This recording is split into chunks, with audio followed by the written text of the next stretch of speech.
কেন আমি পিনিকে ঝিলিক তো এই আমার গান আছে একটা পিনিক পিনিক মেরে পিনিকে পিনিকে ঝিলিক আমি ফিনিক ফিনিক লাগে কি কই ইসরায়েল কি করছে রে হ্যাঁ, ইসরায়েল কি করছে তাকে? কিছু করে না ইসরায়েল ইসরায়েল কি করছে? সর্বর কোনো কিছু করে দিচ্ছ না হ্যাঁ, কি কোক খামু না আচ্ছা কোক খায় দেখি কি boycott we should obviously boycott co absolutely right আচ্ছা কি করছে ইসরায়েল ভিতরে যাক তারপরে দেখি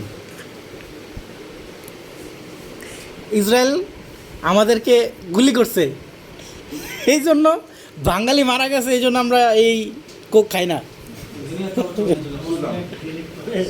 আপনার কি শুধু বাঙালি বললেই পার্থক্য করে দুনিয়ার কোনো মানুষ মারা গেলে পার্থক্য করে না না, আমি তো খাইনি, দেখছেন আপনি না করছেন দেখে আমি কোকই খাইনি, নাহলে তো অনেক খুলতাম। এইসব খাবো না। এসব বলেন না, এসব বলেন না, মানুষ শুনলে এসব বলেন না, মানুষ শুনলে আপনাকে খারাপ বলবে। মানুষ যে কোনো ধর্মের মানুষ মরুক, মানুষ মরলে অবভিয়াসলি কেয়ার করা উচিত। হ্যাঁ হ্যাঁ, সেটা অবশ্যই। এটা লেট নট দেম ডাই। পাগল হাসান মারা গেছে, তাহলে কত মানুষ স্ট্যাটাস দিছে, অথচ লোকটা